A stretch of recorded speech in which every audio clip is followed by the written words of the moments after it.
Easy, next job was. What I had an opportunity to do is my wife let me do my own thing. I mean, for years we went back and forth. I said, I don't what this is crazy. But well, we need insurance, we need those things. And what I finally, talked her into after the kids were out of the house, is let's do our own thing. I mean, the craziness of corporate was great for the learning. It was time to do something for ourselves. So we did due diligence. We looked at, 10 different opportunities, narrowed it down to 5, and then 3. And believe it or not, Allstate wasn't even the first one. I was going to buy a durable medical equipment company from a private equity group. And this was my second one, but it wasn't an opportunity because the guy I wanted to buy the book from didn't want to buy it, didn't want to sell it at the time. And everything happens for a reason. The private equity deal went by the wayside. 2 days later, the Allstate people call back up and say, hey, that book you want to buy, are you still interested? And so here we are, 2019 on. I got you. All right. And how many staff were at the agency when you bought the book? Was it just a few or? Yeah, we had 3 people. Three? It was 3. Yeah. And that was a tentative 3, because, you had people, well, sort of, kind of. We were involved with IdealTraits back then, by the way. That was the assessment time, which was great because I knew this much about insurance agencies. I had worked with the bricks and mortar guys in my corporate world, like Allstate and State Farm and Progressive and Geico, Liberty, but at the end of the day, nationwide. But at the end of the day, I knew nothing, and we started with those 3 people, and kind of learned the hard way. To be honest, we definitely struggled. Gotcha. And then now, of course, having 11 staff members, so it's soon to be 12, starting with 3 tentative people. Over the years, how did you progress to know that you just needed more people? I know that in our conversations, we talked a lot about planning, right? So if you want to go into a little bit about that, but then also just, because I think there's a lot of folks out there that sort of stay in that 3 to 5 staff realm and they don't, punch through that ceiling to get to 7, 8, 9, 10, 11, and so on, right? So talk us through that if you could, as the progression over the last, 5 to 6 years. Yeah, I mean, I think I am a planner, and you and I talked a lot about that. And what that means for everybody that doesn't know me, um, if it's not in writing, it doesn't count, right? You have to have some type of plan. And we do this with our people every month. Begin with the end in mind, right? So if you know what your end goal is, put the plan together to achieve it. And we do that. We put a business plan together every year. And that includes, not just the amount of, premium we want to have or items we want to sell in the Allstate world, but it also says how many people do we need to do that, right? So if I want to go from 1 million to 2 million, how many items do I need to sell at whatever the premium is per item per month? So we plan that way, and that's where we've gotten the number of people, and that's where we actually share that with you guys and say, okay, we need to create $500,000 of premium in the next 6 months or the next 4 months. So we need your help, Nolan, in creating these 2 or 3 people, right? Creating $40,000 a month times, 6 months, 240 times 2, 480 grand. There's a $500,000. So we begin with that end in mind. And that's how we've created, it's easy on the outside team members because it's all new business. It's been more of a challenge for our inside team members, our service team members, because, we benchmark with a lot of great agencies that are willing to share the stuff that we don't know. And we've created a mantra and a process for the inside team, which consists today of 4 people, 2 full licensed folks, and then 2 part-time non-licensed folks that we've split up from claims to, renewal calls and things like that. So Mhm. so we've planned for that by saying, okay, and it's not just a flat, well, hey, it's, I've got $1 million, so I have 1 person. It's really based upon the tasks that we've assigned them. So, the planning's down to that, and it's not anything rocket science driven. It's just practical. Okay, here's the number of items we need to sell. Here's how much premium we have. And then how many people do we need to manage the number of calls we have, things like that, that are really kind of easy mets, so something we can easily see. Yeah, totally get that. All right. And then sort of, backtracking, I suppose, just a little bit, I recruiting, of course, has evolved a lot over the last, 5 or 6 years, which, is what it is. But if we think about most recently, because again, you've been successful in hiring people recently, as we've talked about too. What do you think when you put together your job offer, your job ad, these types of things that has set your agency apart from the other opportunities that are out there? Because when we think about attracting talent, I suppose at first, creating job ads and is really the first thing, right? So is there anything unique or specific that you've done within your job ads that you feel has paid dividends in terms of you all standing out? Yeah, I mean, I think the challenge, and this has been my whole career, right, is having a sincere, believable, whatever it is you put in front of somebody. So what we've done, and you guys have really, I give Shane a lot of credit for this. You know, we understand what our culture is. In fact, we hire to culture. 80% of our interviews and 80% of the people we initially like are based on the culture and fit, right? The other 20%, and I say it's 10% experience and 10% their ability to learn. But we start all of our ads, we start everything with the culture of our agency. So what we want when you pick up and see, my ad versus the other State Farm and Farmers and all those others that they could pick from is we want you to be attracted to the culture we have, which is inclusive, right? It's growth oriented. It's supported, right? Personal, professional. Everybody in our agency has a personal, professional, and financial plan that we sponsor because it's not just about coming to work. We want you to have a career. We add some benefits that maybe other people don't. I mean, my people had benefits from day one because I built it into the plan because I came from that corporate model and I never wanted anybody to worry about a healthcare bill, right? Or have a family member. So we put the family value, the culture that we're trying to attract for the person that we're shooting for, and then we want that to be in everything we do. The written side of it, the first interview, the first email they get from us to try to be very consistent and genuine and sincere. Because you know what is just a standard stock ad that you go, yeah, yeah, yeah, that you respond to, or when you go, oh man, that's got something in it that I'd be interested in finding out more about. And that's what I think has been helpful in getting us to get more resumes. You Yeah, know, makes total sense. And I know that's in I guess the prequel to this, we were talking about sponsoring jobs, and there's been guests that we've had on Mike that say, I've never sponsored a job before, that are had to, or I don't do it. And there's other guests that are like, yeah, I'll do it occasionally. And there's other folks that, will do it all the time, no matter what. Where do you find yourself in terms of that camp? hey, Nolan, Ohio's a tough place to recruit. I'm sorry, we were talking about that a minute ago. Yes. So, I mean, several years back, I never sponsored an ad. And I'll tell you what, I think in our state where it's tough to recruit and find the right people, not just numbers, it's really both. What we found is that you guys have really helped us with this and showing us when we do sponsor an ad. I mean, we're getting 2 and 3 times the resumes depending on the time frame that we're recruiting. But it's not. I mean, to sponsor something for 50, 80, $100, we're seeing instead of 30 resumes, we're seeing 200. And that's not an exaggeration. Those are real numbers. Um, and with we're using virtual hiring with you, as you know, that really does help us with the numbers and the process, especially when you're getting, because who has time to sit down and read 200 resumes? But with the virtual hiring, it actually helps you sift through and get to those kernels that you really do want and the people that you really want to talk to.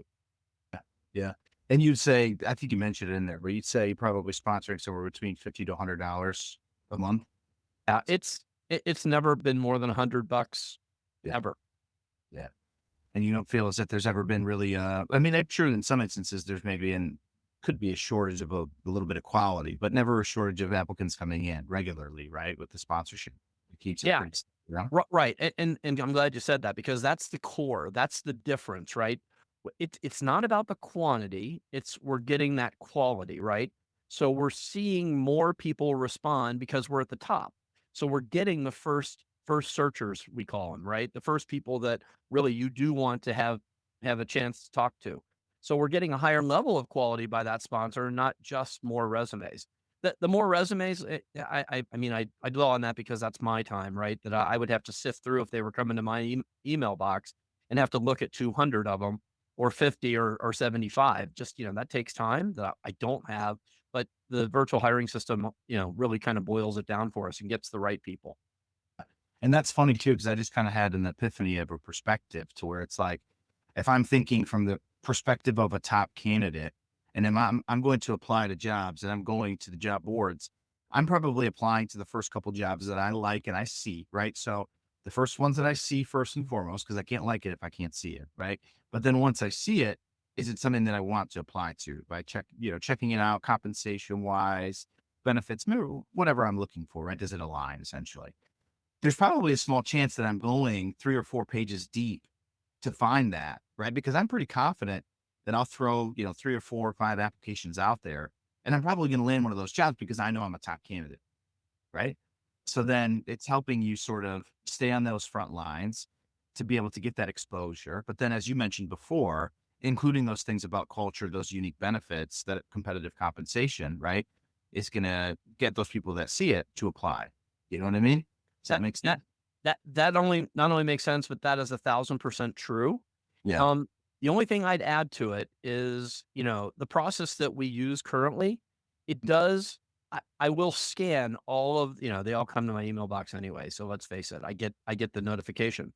But I am scanning them because Yeah. maybe they didn't respond like I wanted them to. We're proactively reaching out to them because we know that someone else is going to be reaching out as fast as, we are, and pulling those people in. So not only are we getting the better quality, maybe having to sift through them, but for that process, it's a scan versus a read. We're finding we're getting better candidates in our pipeline. We're not winning them all, right? I mean, they're not all the best fit. But Mm, I'll tell you what, 2 of the people we've hired in the last 6 months came from that process. That's exactly how they made the decision. They mm. they applied to 5 or 6 knowing that they were gonna get some interviews, um, and let the best agency win. I mean, I had one candidate tell me that. We did hire her too. She Yeah. we hired her a month and a half ago. Fantastic. That's so great. Perfect. Remote flexibility. I know that's been a big thing. Do you have remote employees? Are they all in office? Every single one of my outside team members are remote. Um, and I'm embarrassed to say that a few years ago, I was like, this is not how you run the agency. They should never be remote. It's a personal business. I realized, and this was prior to COVID, guys. I realized how wrong I was. And the whole thing about, and I was a hypocrite because in all those jobs you named I was in, I was remote. I mean, I had 30 members of my team that were all remote. I mean, I traveled to those places as the leader. And Yeah. the thing is, it does work, but what I found is that we have to have a process. You have to have a process when you interviewed them. You have to have a process for the offer. You have to have a process for developing them.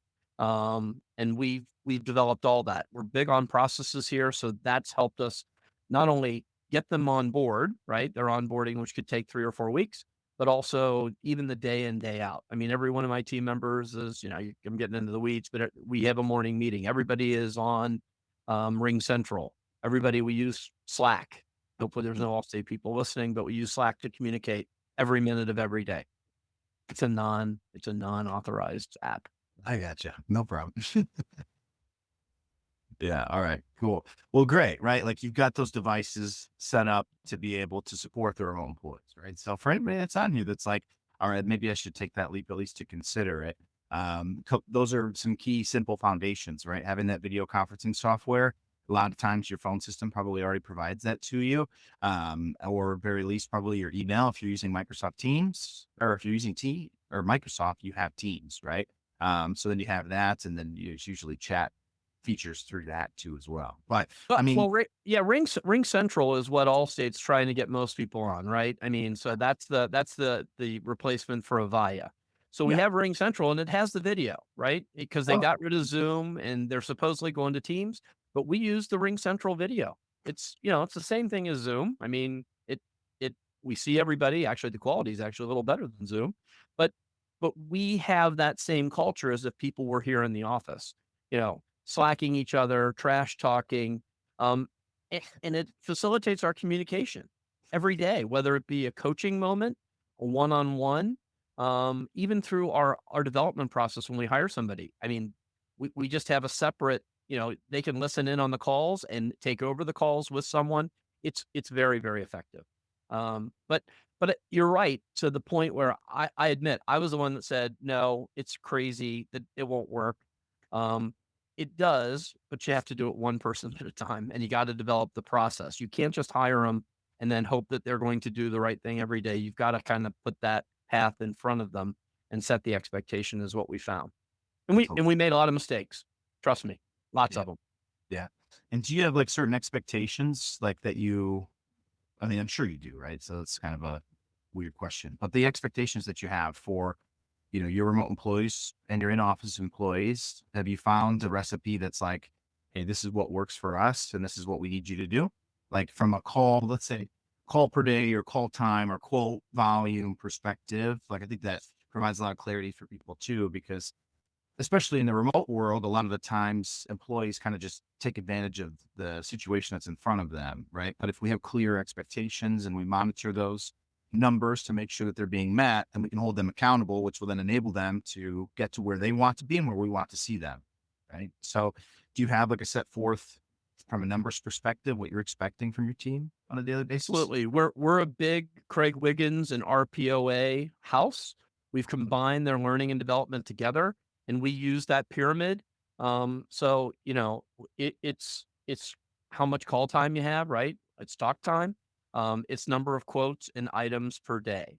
So we put those expectations out there, and then we use a daily checklist. So every single one of our team has a daily checklist. At the end of the day, they do a summary. They send it to our sales leader and myself. Um, and it's kind of that precursor at the end of the day. We say, oh, well, hey, how did Mike do today? What did you struggle with? So we can kind of, maybe look and put a plan together for tomorrow. Nolan needs some help tomorrow, might need some help tomorrow. Or kudos to Mike because he knocked it out of the park and let's put that in the morning meeting. Um, so we use that as kind of that standard checklist and we ask people to hold themselves accountable, right? So, and that the checklist is kind of driven, into time frames, right? Kind of the morning, middle of the day, afternoon, so they can set up their own goals for talk time, how many quotes they get, and it's a documentation. And we use Ricochet, so obviously they're putting all their follow ups there. But this is a really nice snapshot for them to kind of track their progress. But it is that pyramid of talk time, quotes, and items. Yeah. And you have them do that daily. No exceptions. Yeah, Daily. they do it daily, and then on Friday, just they have to put their forecast together for the following week. And we use a green, yellow, red, blue, 25, 50, 75%, 100. So they kind of have a precursor of what they're looking and working on for the next week. I'm a big proponent of accountability fuels enablement. So I think that's great. Right? The summary sounds really cool too, because they can sort of summarize how their day went in their own words. And maybe there is something that they were struggling with. Like maybe they felt they were getting a little bit reluctant to dial because they had a couple tough calls. You know what I mean? And then it's like a training opportunity that they're literally opening your eyes up to. You know what I mean? So I think that's really cool. And I'm sure you discovered some things like that through that method, I assume. No. Every day. So, because everybody puts that in there, we can actually have a quick dialogue with them even at the end of the day. You know, Mm, it gets crazy during the day when you have this number of people. It gets crazy when you have two people, right? Because you're yeah. trying to do everything. I mean, but I think the thing that is best about it is that we can see it, but also our people kind of they play it back for us. Hey, Mike, can you give me a hand? I need some closing advice on this one. Or hey, I'm having a hard time getting this person back. How should we do it? Because we use text, call, email, like most of us out there. But how do I handle this objection? So we can do that prior to them following up the next day. If they didn't close it today and they have a follow up set for tomorrow, I mean, that's great. We can run that interference ahead of time. And and and and in the checklist actually has you can list out what it was quoted, Nolan Duda, 3 cars, 2 homes, and a personal umbrella. Um, has to check with his wife. Really is enthused, but still, progressive customer and hates change. I mean, we can put all that in there so it helps us help the LSP. Makes total sense. Love that. And then I guess going back to the recruiting process a little bit, I know we sort of got into job ads, remote team, sort of expectation and all that. back to sort of candidates are applying now, you got your job ad sponsored, candidates are coming in. I'm going to ask you sort of a question that I already know the answer to, but how does the process of communicating with the candidates work? Is that something that your team is taking in place, or are we helping you with that? How does it work? Yeah, it's a definite partnership. So, and you guys have gone above and beyond. I hope I'm not opening up a can of worms, but um, well, hey, the thing is that it truly is a partnership, and I mean, I know you know this process, but what I've asked you guys to do is help me with the contact of that candidate. I want the very first, the usual process is I'll reach out if I see somebody, right? I'll reach out and send them through the ideal traits. We have custom templates for the invites, and we'll send out the interview, right? If we've gotten the assessment back in some cases, we're doing it when we don't have the assessment. If they've got the experience, that's that scan thing. But let's say we're being proactive and asking them to engage. Um, the people that we have kind of on the B list that maybe have not gotten through the process and with virtual hiring, we're asking you guys to triple tap. So your process is you'll reach out to those folks, but we're highlighting people that we're giving to Shane to say, hey, can you accelerate this? We'd like to talk to these people sooner. Um, and that's that secondary list. So we've got the A list. You guys are helping us with the B list, and then we're letting the process go through to see who else responds. That there are some potential keepers in there. So we have kind of a three-pronged approach that we use. You guys are very integrated with us in that. And we have, again, I want that first notification to come from the agency. But you guys are very good about tapping them and saying, hey, and maybe Shane does even use my templates, but that's okay. It's good. Thank you, Shane. Yeah, I'm sure we'll talk a little bit more about Shane here in a second. He's in attendance today. I'm sure he knew that he'd be mentioned a couple times. So once, Oh, no, I've already got him in trouble. yeah, no, you're yes, yes. All right, and then of course, through that process, it's we're calling, emailing, and texting your candidates for you, right, to get them to do the assessment, get them to do the video interview, so that you can sort of evaluate them at that point. How much time do you think that that saved you and the team? I, I, I couldn't even tell you that's a great question. Yeah. Um, let's say that in prior recruiting efforts, I would spend if we were in, we're always hiring, right? So we're always recruiting. Let's say if we're in recruiting season for one or two people, I'd say that my average time would be 2 hours per day in going through resumes, the process and follow up. Okay. That doesn't include the interview. In the situation with you guys, I'll bet you it's 20 minutes to maybe 30 minutes if we've got a heavy response. Um, and that's not the design of the program. That's how we work it to get, that accelerated, hey, can we reach out to these guys, Shane? Or I've even asked him when we were really busy. I said, hey, can you go through and prioritize your top 10?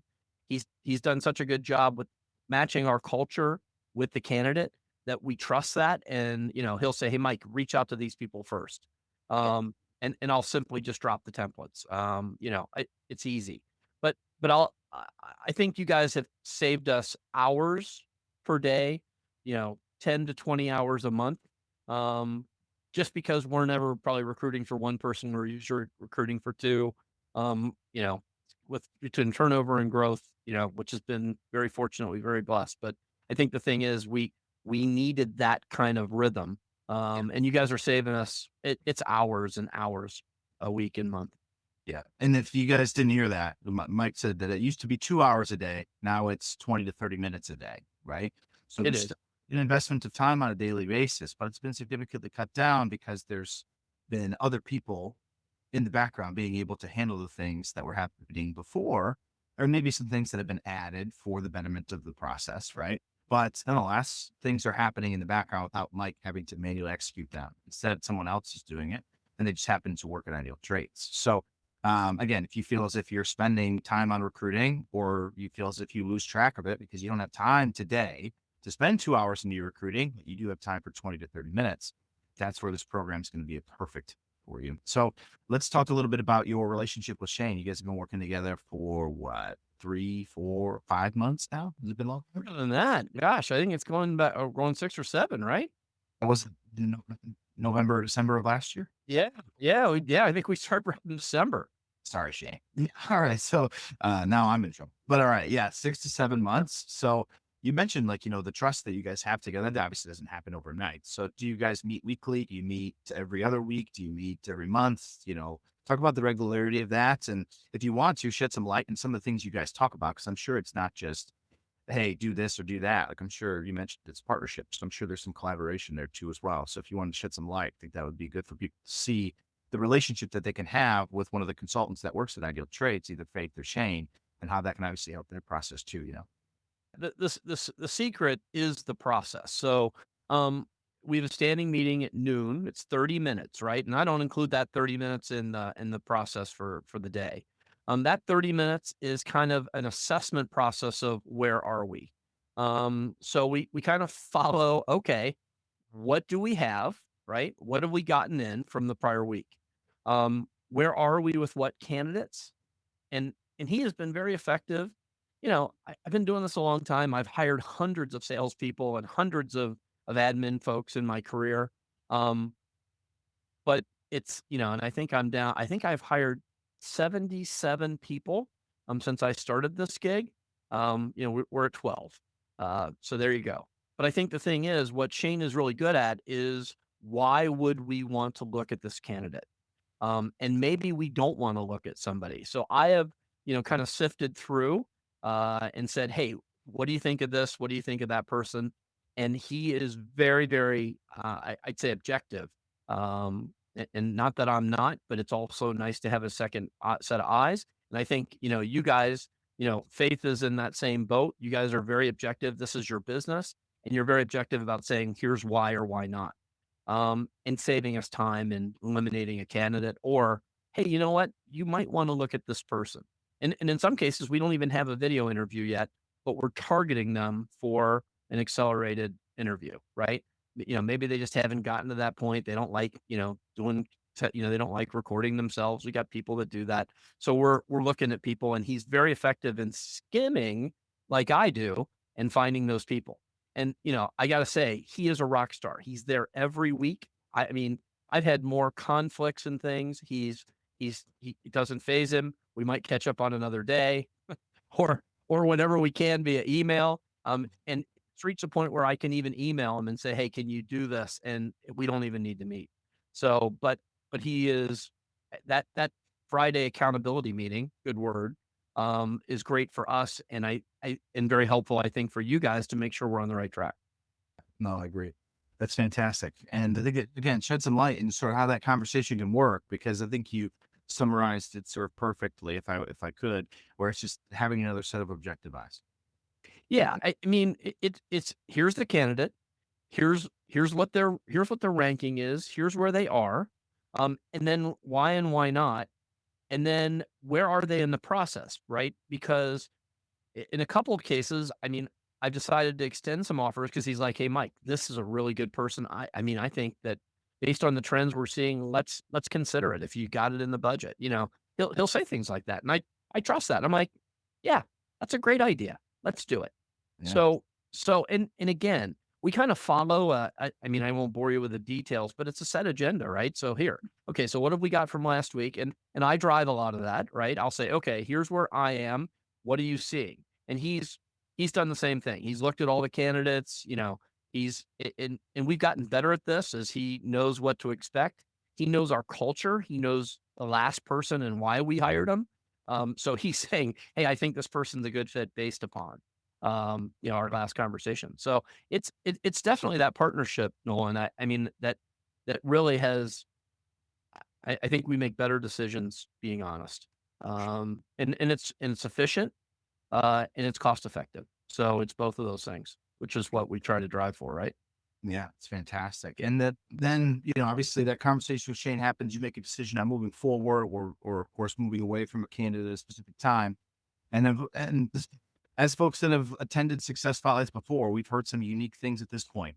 But once the candidate sort of then gets passed over to you, what does your interview process look like at that point? Do you go through another 3 steps? Does it only have one step? Do you take the candidates out to dinner? Do you make them do a role play? Again, we've heard both of those things in past success spotlights. Um, So, sort of, where does the process go from there? Is there anything unique that stands out about your interview process, or do you feel as if it's pretty status quo and with the norm?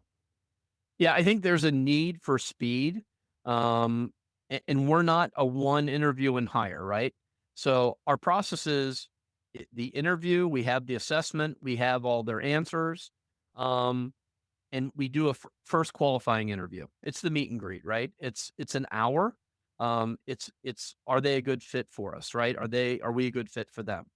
Um, and if that's the case, then we have a second interview. Typically, I've added a sales leader this year, so the sales leader actually interviews because she's responsible for every new person that comes into the agency. And they've got to be a good fit. That 10%, they've got the ability to grow. That's my sales leader's responsibility to qualify them and make sure they're a good fit. In addition to what I thought, and then I'll interview them again, and we sit down and we role play. It's extensive role playing. um, we are now hiring most of the people we hire, 90% are licensed. The one we just hired does not have a license. He's getting it now. But most of the people we hire are licensed. And what we're doing is we're actually, role playing how they would handle different things, not unlike what we do in our typical week with our own team, just to detect what level of skill set they have. If they can get through that role play, or the 3 role plays, and there's 3, we do 3. If they do well in the 3 role plays, they're a good culture fit. Maryland thinks that they've got the potential for the growth and that we can bring them on board. We make them an offer at the end of that interview, or we'll kinda kibitz a bit, and then we'll make them an offer the following day. So from start to finish, it's basically 2 or 3 days in that process, and we tell the candidate that, we set the expectation that this is not a long process. We understand that, you want to be settled in your next role. So we set that expectation at the beginning. Yeah, so you don't. It's funny because you don't lengthen it out across like several weeks. You said 2 to 3 days after that, right? Yeah, I mean, we don't spend a lot of time talking about the weather where they are. We really kind of jump into their experience.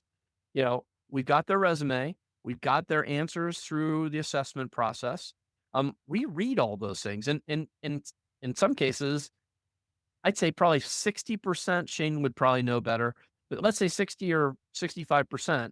We have videos from them with high gain questions that that, and we've tweaked those. By the way, we've changed them from the time we started to now because we're getting even better answers.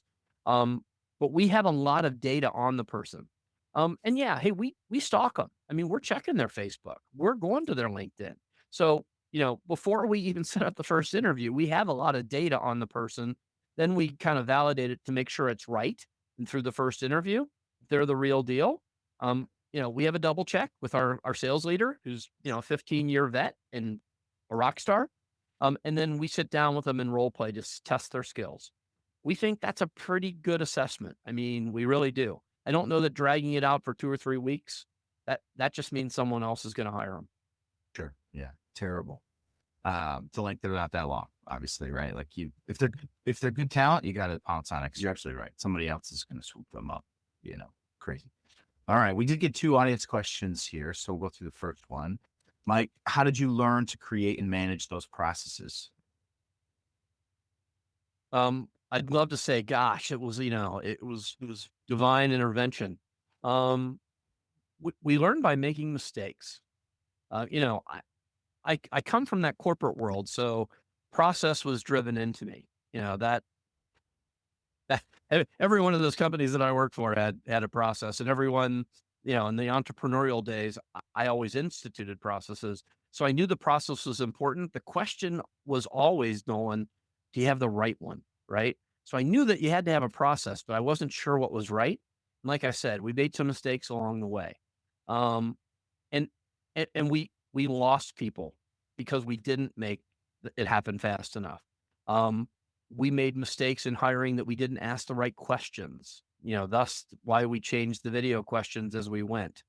And by the way, your video questions were good enough that we were asking those questions in the interview process, so we didn't get it in the video. So, we kind of doubled down and got 10 answers that were very, very, very thoughtful. I mean, they weren't something, if you were a good interviewer, you could just answer. You actually had to have, a strategy or a plan behind it.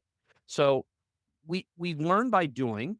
And I'll tell you what, I mean, there's a lot of great agents out there, you guys, that are willing to share. Um, you know, wherever state you're in, whatever zone you're in, whatever market you're in, reach out to those agents that are at the top. I mean, there's a bunch of them in Ohio, and I mean, every one of them I picked up the phone and talked to once upon a time and said, "Hey, what are you doing for?" And it's just a matter of asking. We actually have, the top agent in the country, and he has been rock star, and say, "Hey, yeah, I'll answer your question." Now, quid pro quo, you have something that can be shared with them. So, you're doing something that is working, and, those guys want to hear that too. So if you're willing to share, you're going to find that there's people out there that are willing to share with us. Mhm. Most definitely. And we got two questions from George. George, good to see you. Roughly, how much does your sales leader cost you annually? Feel free to answer that question if you'd like, Mike, or not if you prefer not to. And then, do you give a bonus for a person getting licensed? So if they're not licensed, do you give them a bonus for going and getting licensed? Yeah, I did that several years ago and found that it wasn't really a good spend of money. Um, and we'll pay for the person to be licensed, okay? We'll definitely reimburse them, and in some cases, if I really like the candidate, we'll go ahead. We bought some Exam FX, certificates, and we've been able to just flip them. But I think the bonus did not work for us over a period of time. We realized that was not a thing. Plus, when you lose them, you're out whatever it is, $100, $500. To our sales leader, and this has, guys, been the bane of my Allstate existence for the last 2 years. Um, I have tried to hire a sales manager, and I believe in the promote from within. We just did not have a person who was interested in the role, even though I've got some rockstar LSPs. Um, a year ago this time, the person who is our sales leader, and we're looking for personal, professional, and financial growth. Everybody has a plan. Every single person in our agency has that. It's written, it's quarterly, it's sponsored by me. So, we've bought people houses and replaced cars and, had their first child, and we've done all kinds of fun things. But I think the thing is, we found that our current sales leader, who happens to be our number one producer, wanted to expand her base, but she didn't want to give up her book. She didn't want to give up carrying a bag. So we've worked out a plan where we've kind of rolled this out over a period of 10 months, where she's taken on additional responsibility while she's grown on that side of her. And we pay her $3,000 more a month on her base. And she has a lot of extra perks, but she's making a six-figure, earned income on top of that. Mhm. So, this is how she structured it. I gave her options and we structured it. So it gives us a player coach, who has a lot of potential. I mean, I think ultimately she'll be our sales manager probably before the end of the year. That's awesome. Yeah. Growth. And then it's always a good thing to be doing. All right. Very cool. And then, Mike, I have some things here administrative that I want to show the folks that are on. I'll share my screen here in just a moment. But as we sort of ask the last question that I usually ask every Success Spotlight guest is, what is the one piece of advice that you would give that someone needs to make sure that they're doing within their recruiting today? The one thing you feel is most important. Um, I, I yeah, I never have Perfect. one Just thing. one. I never have one, Nolan. You know me better than that. I'm sure Here, if you had two or three that folks wouldn't mind. top How's that? two. Okay. Number one, you have to have a recruiting process and plan, right? You have to have, don't just, hire somebody because you need volume. Hire somebody because you need how much volume, because it'll justify how much you're willing to spend and your return on your investment. I think that's the biggest thing that I talk to people about that ask.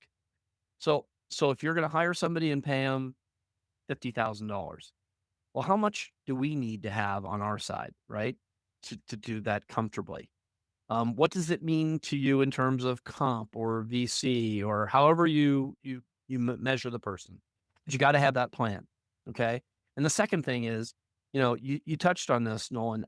In the recruiting, you've got to make sure that you set the accountability before they get hired, and then when you hire them, you set the accountability again, and then when you coach them, you're continuing to hold them accountable. And if they're not, after 60 days, then you need to cycle them through, right? Those are the 2 biggest things that I think I've learned. I think I've heard this from agents that are way more successful than we are, and it is 2 good rules that I think have definitely helped us. And even then, it's still not a perfect world, but it does help and has made things more stable for us. Most definitely. I think that's great. And I think that summarizes pretty much kind of what we went through perfectly. And it's funny, guys, the conversation I had with Mike when we first were talking about him being a guest on Success Spotlight is his response was, well, I'm not really doing anything extraordinary. and and I think something that is outstanding and that is so perfect and so fitting that we've seen from now 18 guests is that they're not doing anything that you can't start doing today or tomorrow. Like you just have to put together the plan. You have to put together the process.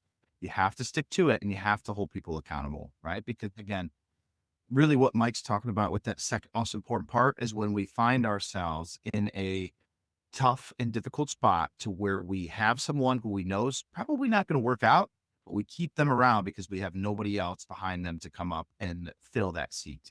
And what we think about when we're in that perspective is we think about what the next 3 months is going to look like when we have to restart our hiring process that we haven't been putting a contingency plan in place for.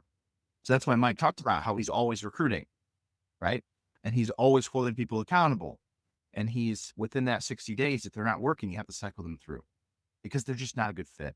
And hiring is so emotional and it's good to bring about a more logical perspective, which is why I highlighted how important it was that Mike mentioned that having that second perspective from Shane being an objective one was great. Because if you get all these subjective opinions, you'll make hiring decisions based off of emotion rather than logic, right? So, Mike, I think that summarizes everything perfect. So, before we dismiss here, guys, I want to show you a couple things. A new thing that's coming to IdealTraits. This is a surprise for Mike and surprise for all my IdealTraits colleagues that are on this call. So they're probably like, what is he doing?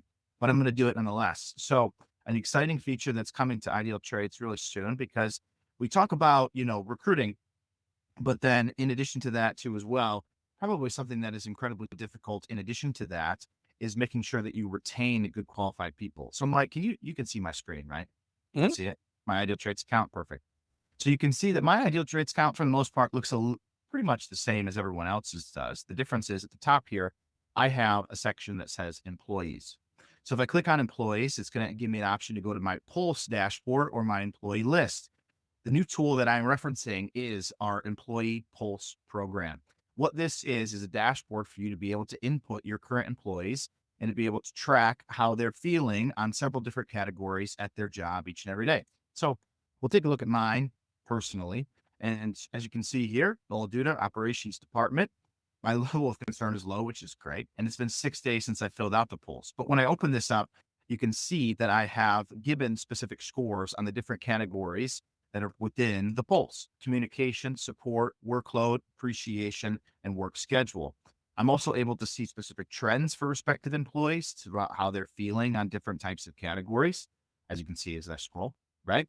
And then I'm also able to even specifically leave feedback on the current pulses, as well as the history and review back to the notes that Nolan has left for me to take a look at, right? So I'm sort of breezing through this pretty quickly. But again, as I mentioned, and as you know, retaining good qualified employees is what you have to do next. Because if you're just hiring a bunch of good people, but then losing them, let's say 3 to 6 months in, there's probably a reason why. Could be leadership team, could be the compensation's too low, could be the opportunity isn't what they thought it was, could be all these various things, right?